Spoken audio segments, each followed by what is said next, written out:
ქალაქი ამბობს, რადიო ქალაქზე.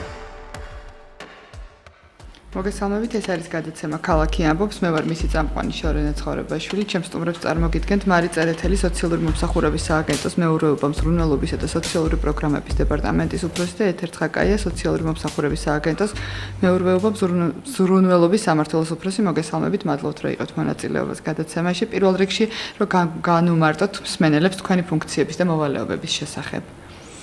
მოგესალმებით, დიდი მადლობა მოწვევისათვის.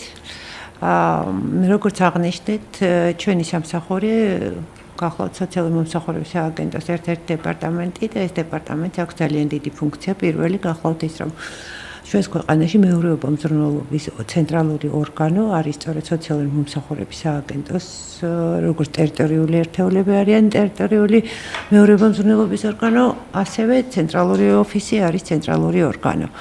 აქედან გამომდინარე საქმიანობა, რომელსაც ჩვენ ვაწარმოებთ, არის დაკავშირებული სწორედ მეურვეობასთან, მზრუნველობასთან, არის ბავშვებთან, მათ კანონიერ წარმომადგენლებთან, ბავშვის უფლებებთან და ყველა იმ საკითხებთან, რაც აღნიშნულ თემებს მოიცავს. ასევე ჩვენი საქმიანობა ეხება შეზღუდული შესაძლებლობის მქონე პირებს, მნიშვნელოვანია ფსიქოსოციალური საჭიროების მქონე პირები დღეს მდგომარეობით უკვე ძალიან აქტუალური არ და ქმედუუნარო პირების გადასვლა სწორედ ამ გარდამავალ პერიოდში ვართ ხანდაზმულები, მოწყვლადი ოჯახები, ბავშვიანი ოჯახები, ბავშვები ძალადობის მსხვერპლი და სავარაუდო ეჭვის ქვეშ ბავშვები, რომლებიც არიან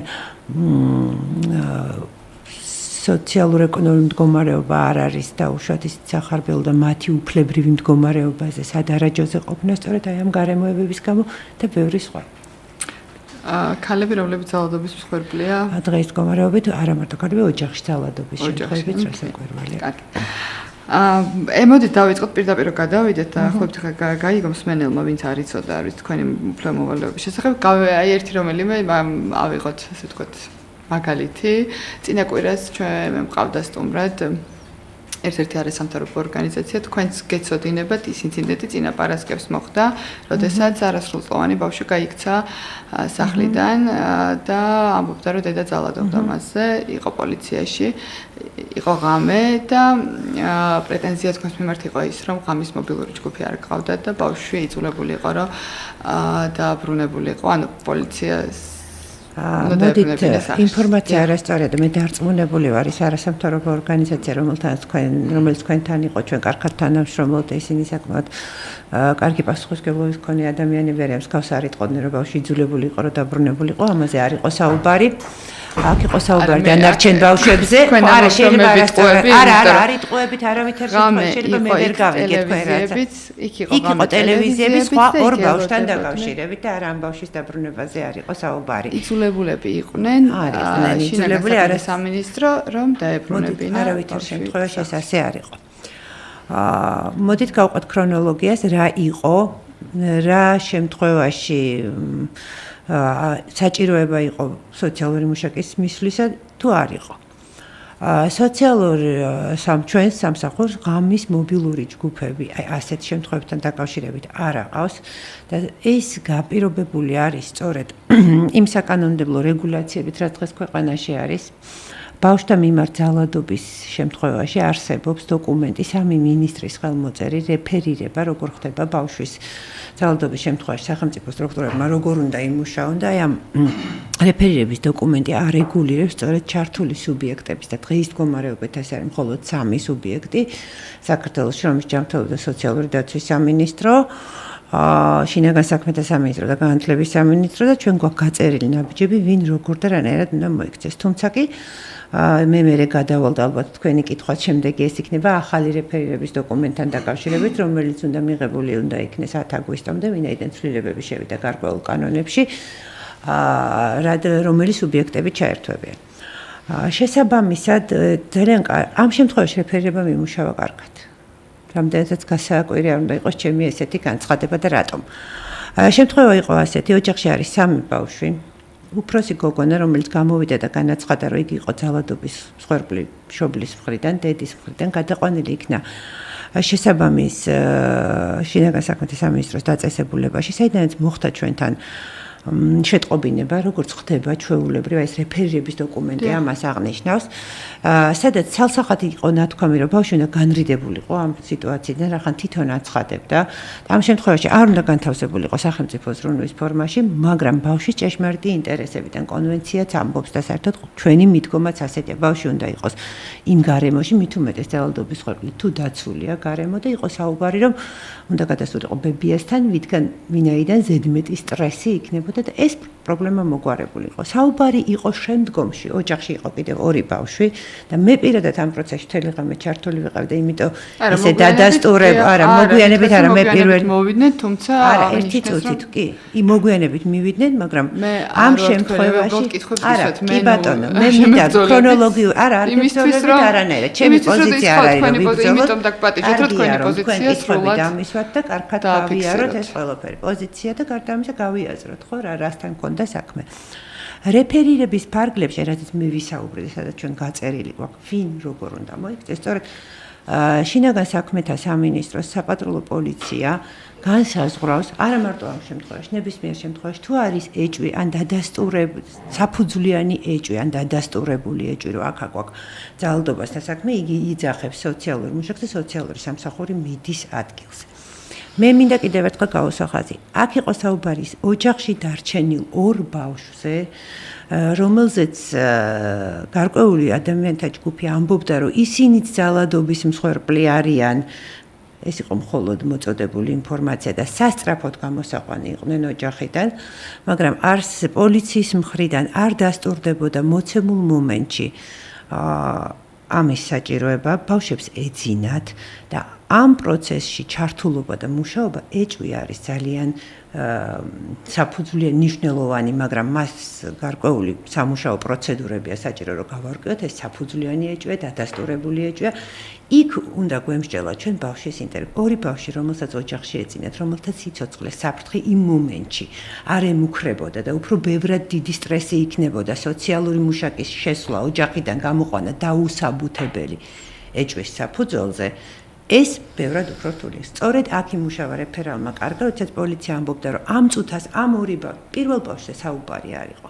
ამ ორი ბავშვის გამოყვანის აუცილებლობა იმ მომენტში არ იყო, რაც დადასტურდა კიდევაც სოციალური მუშაკი მოიყვანეს ესეთი აქტიური მოთხოვნის საფუძველზე, რაც მოითხოვდა სურვილი იყო ჩვენი მხრიდან სოციალურ მუშაკს განემარტებინა, მაგრამ ცოტა რთულად მოხდა ამის აღქმა და გაგება, იგი მივიდა და დაადასტურა სწორედ აი ამ რეფერალის სწორედ რომ იმ მომენტში ბავშვებს ეძინათ და იმ მომენტში მათი გამოყვანა ოჯახიდან საჩქარო არ იყო. მეორე დღეს დილით მივიდა სოციალური სამსახური, დაიწყო შესწავლა და შეფასება, გამოყვანილი იქნენ ბავშვები, მაგრამ ჯერჯერობით დადასტურებული არ არის ეს ბავშვები არიან თუ არა დედის მხრიდან ძალადობის მსხვერპლი.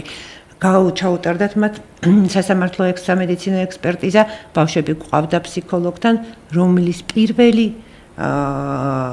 შეფასება მუშაობა გრძელდება და ასე ხელმოჭრით, იმიტომ რომ მეზობელმა თქვა, კი, მეზობლებს ძალიან მნიშვნელოვანია, ძალიან კარგია სამოქალაქო აქტივობა და ჩვენ ამას ყოველთვის ვამბობთ ძალადობის შემთხვევაში, მაგრამ შემდგომში უნდა პროფესიონალებს ვაცადოთ, დავადასტუროთ, იმიტომ რომ ასე ხელაღებით ბავშვებზე ზემოქმედება ძალიან არასასურველ შედეგამდე მიგვიყვას.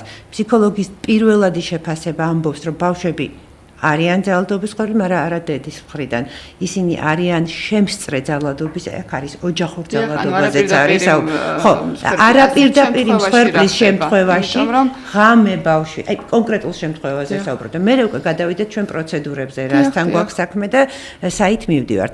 იმ მომენტში ბავშვების გამოყვანის ორი ბავშვის არაერთხელ გამოუძახებიათ მანამდეც პატრული, როდესაც მამა კაცი ან კი, ეს კაცი ამ მომენტში კი ბატონო გამოძახებული იყო პატრული და ეს მამაკაცი ოჯახში მამაკაცი მოცემულ მომენტში და იმ ღამეს კიდევ რა ამყარებს ჩვენ პოზიციას და ჩემს პოზიციას ის რომ იგი განრიდებული იყო და მასზე იყო შემაკავებელი ორდერი გამოწერილი როგორც ოჯახში ძალადობის შემთხვევაზე და დედა თავისი შვილებით იმ მომენტში იმ ღამეს როდესაც ითხოვდნენ ორი დაძინებული ბავშვის გამოყვანას იყო განრიდებული მოძალადისაგან შემაკავებელი ორდერის საფუძველზე.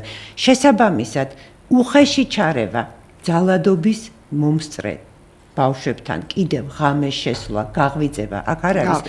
ეს თავისთავად ჩვენი მხრიდან იქნებოდა კიდევ ერთი ძალადობა. მაშინ, როდესაც იძლეოდა მოცემ, თუმცა კი არის შემთხვევები, როდესაც არა გვაქვს ამის არც დრო და არც საშუალება, რომ დავიცადოთ 1 საათი და 1 წუთიც კი და ბავშვები გამოსაყვანი არიან. კი ბატონო, მაგრამ რახან ჩვენ კონკრეტულ შემთხვევაზე ვსაუბრობთ, კონკრეტულ შემთხვევაში არსებულმა რეფერირებამ იმუშავა პოლიციელი, რომელმაც შეაფასა, რომ ამ მომენტში იმ ორი ბავშვის გამოყვანის აუცილებლობა არ იყო და ამიტომ არ მოითხოვა, რომ იქ მისულიყო სოციალური სამსახურდორე. პირველ ბავშვთან დაკავშირებით ჩვენ ჩართული ვიყავით, ზუსტად ვიცოდით, სად უნდა წაგვეყვანა, თუ არ მოიძიებოდა რესურსი ბავშვის ინტერესებიდან გამომდინარე თავის თანადგომის ქსელში, სად შეიძლებოდა მისი განთავსება დროებით, ჩვენ მზად ვიყავით, იგი მიგვეყო და სოციალური სამსახური მზად იყო. პირადად მე ვიყავით ჩართული. ეს არ ნიშნავს, რომ მე რაღაცას წარმოვიდგინე. არა, ჩვეულებრივ, მეც ჩვეულებრივი ჯარისკაცი ვარ და ისეთივე სოციალური სამსახურის თანამშრომელი ვარ და თითოეული ჩვენთაგანი ამდენად ჩვენ ვმართავდით სიტუაციას და კიდევ ერთხელ მინდა დავაფიქსირო, რომ იმ ღამეს ამ ორი ბავშვის გამოყვანის გადაუდებელი მდგომარეობა სწორედაც რომ არ იყო.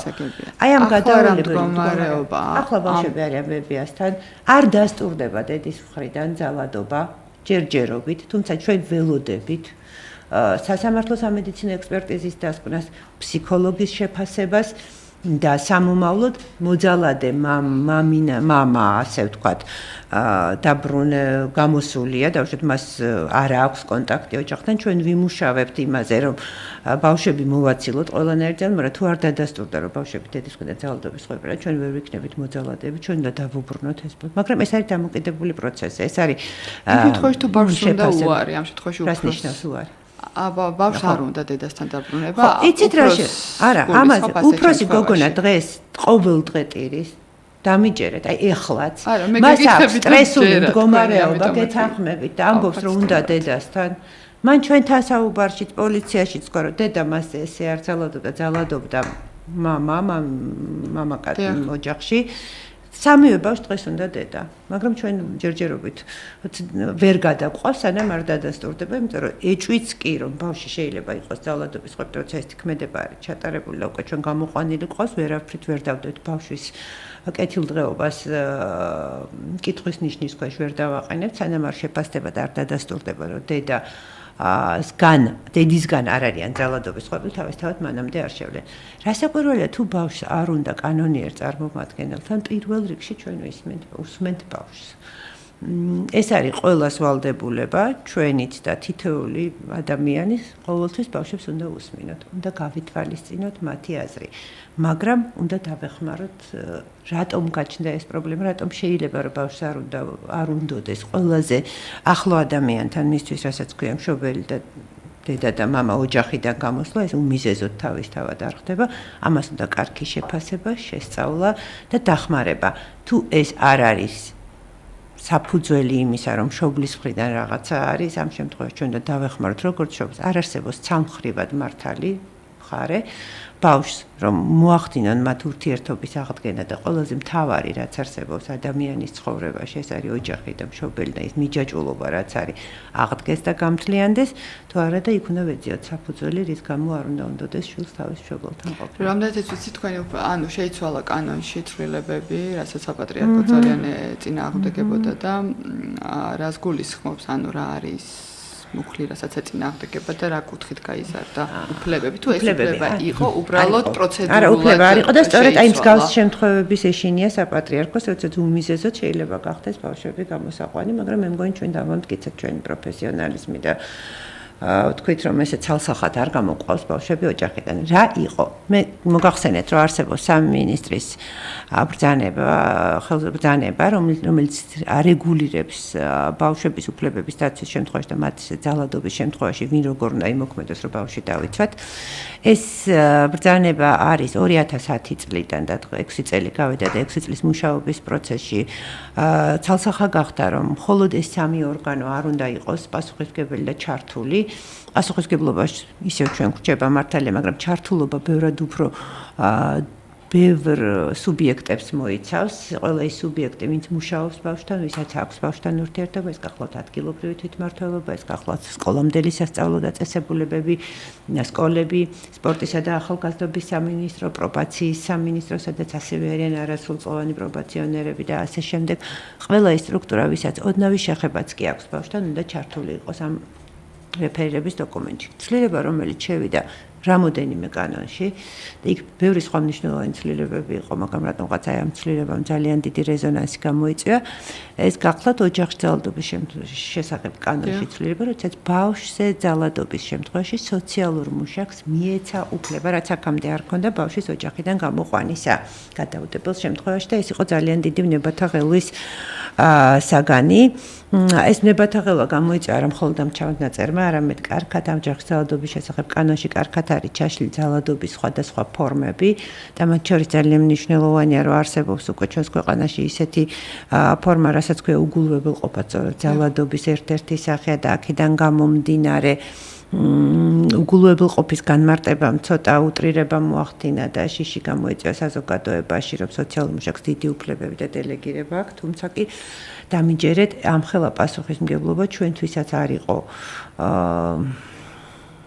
ძალიან სახარბიელო, მაგრამ ადვილი, ნამდვილად, მაგრამ კონკრეტულმა და იშვიათმა შემთხვევებმა სოციალური მუშაკები მიიყვანეს იქამდე, რომ მიუხედავად თავიანთი დატვირთული და ძალიან დიდი სამუშაო მოცულობისა, ისინი მზად არიან გასწიონეს სამსახურიც, იმიტომ რომ არის შემთხვევები 1000-ში ერთი, მაგრამ ის ერთი იმ ერთი შემთხვევისთვის არის ყველაფერი, როდესაც ეს აქტივობა აუცილებლად ჩასატარებელი. ეს არ ნიშნავს იმას, რომ აქამდე არსებული პროცედურები ბავშვის გამოყვანა ძალადობის შემთხვევაში თუ იქ არის საფუძვლიანი ეჭვი ან დადასტურებული ეჭვი, რომ ბავშვის ძალადობის ხვეპილე პირველი არის პოლიცია, საპატრულო პოლიცია, რომელიც გამოსცემს შემაკავებელ ორდერს. თუ ეჭვი არის, მაგრამ დრო იცდის იმისათვის, რომ ბავშვის სიცოცხლესა და ჯანმრთელობას ამ მომენტში არ ექმნება პრობლემა, ჩვენ გვაქვს მეორე მექანიზმი, რასაც არის დამცავი ორდერი, რაზეც ჩვენ ძალიან ხშირად მიმართავთ ხოლმე სასამართლოს, მაგრამ იყო რამოდენიმე შემთხვევა, როდესაც მოცემულ მომენტში პოლიცია არ თვლიდა, რომ ბავშვი გამოსაყვანი იყო, მაგრამ ჩვენ ეს უფრო უგულებელყოფისკენ ჩვენ ვთვლიდით, რომ ბავშვი არის გამოსაყვანი. რა შემთხვევაში გამოიყვანს სოციალური მუშაკი, მინდა ეს ძალიან კარგად და მკაფიოდ გავმეჩნო, მე უკვე ამ დოკუმენტის მიღების შემდეგ ჩვენ გვექნება შიდა ინსტრუქცია, რა დროს რასაკეთებს სოციალური მუშაკი და იქ კარგად გაიწერება. თუ ბავშვის სიცოცხლესა და ჯანმრთელობას მოცემულ მომენტში და 24 საათის განმავლობაში მანამ სანამ სხვა ქმედით საქმიანობას გაჩავატარებთ შეემუქრება საფრთხე, თუ მის სიცოცხლეს და სიკვდილზე არის საუბარი, სოციალური მუშაკი გამოიყენებს ამ ბერკეტს. მას შემდეგ რაც შემაკავებელი ორდერი არ იქნება გამოწერილი, ბავშვი გამოიყვანოთ და გადავიყვანოთ უსაფრთხო გარემოში, რომ მის სიცოცხლეს მოცემულ მომენტში საფრთხე არ შეექმნას. ამაზე არის საუბარი. სად მიყავთ ხოლმე შემდეგ, ანუ რამდენიც ვიცი, პრიორიტეტია ამ შემთხვევაში ნათესავი, ბედი ან ეს, მაგრამ აუცილებლად ბიოლოგიური გარემო თუ უსაფრთხო არის ბავშვისთვის. თუ არ არსებობს თუ არ არსებობს, ამ შემთხვევაში არსებობს სახელმწიფო მზრუნველობა, არსებობს ალტერნატიული მომსახურებები, ისეთი როგორც არის მინდობითი აღზრდა, მცირე საოჯახო ტიპის სახლი და შეფასებიდან გამომდინარე განთავსდება სახელმწიფო მზრუნველობაში. მინდა, რადგან კონკრეტულ შემთხვევაზე ვისაუბრეთ, ხაზი გაუსვა, იმიტომ რომ აი ამ პუნქტმა ძალიან დიდი აჟიოტაჟი გამოიწვია და შიში იმისა, რომ ბევრი ბავშვი გამოიყვანდა, ბევრი ბავშვის გამოყვანა მოხდებოდა სოციალური მუშაკის მიერ, რომ ისმებოდა შეკითხვები, აქვს თუ არა ამის კვალიფიკაცია სოციალურ მუშაკს ბავშვის გამოყვანის და ასე შემდეგ და ასე შემდეგ. ამ კონკრეტულ შემთხვევაში რაზეც მარი საუბრობდა, აბსოლუტურად შეჯერებული იყო შინაგან საქმეთა სამინისტრო და სოციალური სამსახური, რომ იქ ბავშვი არ იყო გამოსაყვანი, შესაბამისად არ გამოიწერა შემაკავებელი ორდერი. როგორც მარიმ აღნიშნა, მხოლოდ იმ შემთხვევაში მოხდება გამოყვანა, როცა ბავშვის სიცოცხლესა და ჯანმრთელობას 24 საათის განმავლობაში საფრთხე ელოდება. მერწმუნეთ, რომ სოციალური მუშაკი ძალიან მკაცრად გაკონტროლდება ყველა ამ შემთხვევაში, როდესაც მოხდება გამოყვანა და დღეს ახლა ამ სახალხო დამცველმა გააკეთა ანგარიში ზუსტად რეფორმაზე და ბავშვების სფეროში და იქ ერთ-ერთ კარგ მიმართულება ჩაითვალა ის, რომ ტენდენცია სოციალური მუშაკის მიერ ბავშვის ოჯახიდან გამოყვანის არის მინიმუმამდე დაყვანილი, იმიტომ რომ სახელმწიფოს ხედვა არის ის, რომ მაქსიმალურად შენარჩუნდეს ბავშვი ბიოლოგიურ ოჯახში და ბიოლოგიურ ოჯახს შეეწყოს ხელი და მოძალადე განცალკევდეს და არა ბავშვის გამოყვანა და ამაზე არაერთხელ მინდა აქცენტი გავაკეთო და ნებისმიერი ძალიან დიდი მნიშვნელობა აქვს მედიას თუ ხშირად გაკეთდება ამაზე გადაცემები, ინფორმაცია გაიცემა იმის თაობაზე, რომ მხოლოდ და მხოლოდ უკიდურესად გამონაკლის შემთხვევებში მოხდება ეს და მერწმუნოთ, რომ სამწუხარო ესეთი პრაქტიკული შემთხვევები ქონია, როდესაც სამედიცინო დაწესებულება, როდესაც შინაგან საქმეთა სამინისტრო სოციალური სამსახური ყოფილა ბავშვი განუცალკევებიათ მოძალადისგან და ამას ძალიან სავალალო შედეგები შეიძლება და მოყოლა და მოყოლა. იცით რა ძალიან ბევრი ოჯახს შეეშინდა, რომ ბევრია ბავშვის ქვეყანაში, რომელიც ძალადობის მსხვერპლია. მოდით ახლა რას დავარქმევთ ძალადობას? უგულებელყოფა, რატომღაც ჩაითვალა ამ ოჯახების და საზოგადოების მხრიდან, აი მაგალითად მე მქონდა ასეთი რეპლიკა მოვისმინე ერთ-ერთ სატელევიზიო გადაცემაში, როდესაც ერთ-ერთი ადამიანი ასე ფორმულირებას უკეთებდა ეკონომიკურ ძალადობას, რომ მე თუ ფული არ მაქვს და ჩემი შვილი მთხოვს ფულს და მე მას არ მივცემ, სოციალური მუშაკი ჩამithვლის ამას ეკონომიკურ ძალადობაში და გაიყვანს ბავშვს. არავითარ შემთხვევაში. უგულებელყოფა ხო? არა, არ ვიცი, ნამდვილად ასე ფიქრობდა ეს ადამიანი. ეს ყო ერთ-ერთი სერიოზული კომენტარი. უგულებელყოფად რატომღაც თვლიან, რომ თუ არ არის სოციალურ-ეკონომიური მდგომარეობა და საცხოვრისი ისე მოწყობილი რაღაც სტანდარტებზე არის საუბარი და რას უქვემდებარებენ, ნამდვილად ვერ გეტყვით. თვლიან, რომ ჩვენ უნდა გამოვიყოთ ჩვენ ცალსახად არა. არაფრით არ შეიძლება უგულებელყოფა დავარქვათ იმას, რომ ოჯახს აქვს სოციალური სიდუხჭირე და ამიტომ რაღაცას ვერ უკეთებს თავის შვილს. ეს არ აღიქმება ჩვენგან უგულებელყოფად, პირიქით სახელმწიფო იზრუნებს იმაზე, რომ დაეხმაროს მას სხვადასხვა დამხმარე სერვისები იქნება ეს თუ რაღაც საშუალებები, რომ მან თავისი მშობლის უფლებები შეასრულოს ისე, როგორც მას კანონი ავალებს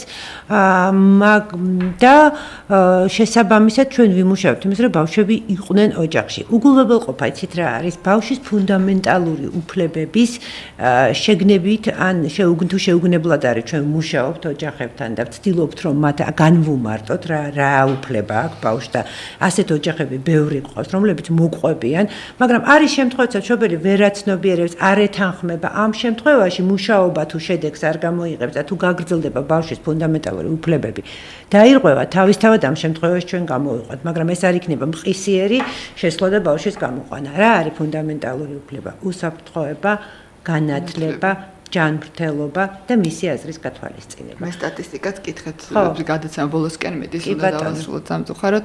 საინტერესო როგორია სტატისტიკა ბავშვთა მიმართ ძალადობის აი ცხელხაზე ზარები რას გულისხმობთ? იცით რა 2010 წელს შეიქმნა ის დოკუმენტი რეფერირების, რომელზეც ჩვენ ვსაუბრობთ. 2010 წლამდე არ იყო სტატისტიკა საერთოდ ძალადობის არ არსებობდა. მე მგონია რომ 2010 წლიდან გაიზარდა საზოგადოება, თუნდაც ის რომ მეზობელი არა, იცით რა არის? მანამდე რეფერირების პროცედურები შეიქმნა, ამ ბრძანებით ვალდებულება გაჩნდა და შესაბამისად გაჩნდა სტატისტიკა. პირველი შემთხვევა 2045 შემთხვევა იყო.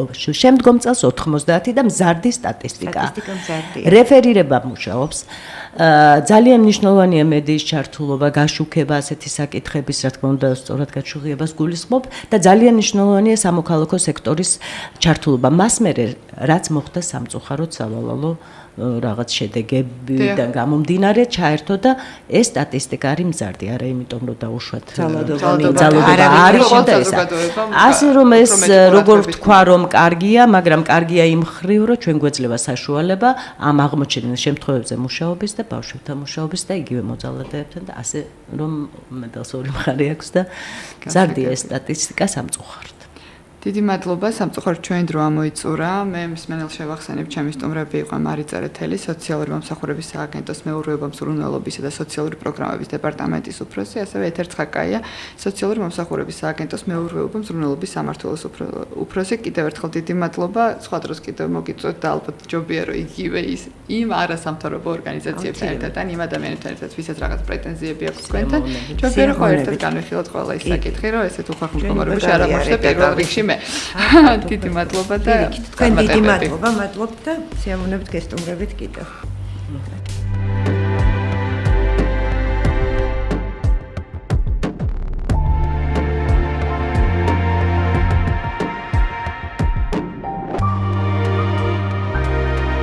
ქალაქი ამბობს, რადიო ქალაქზე.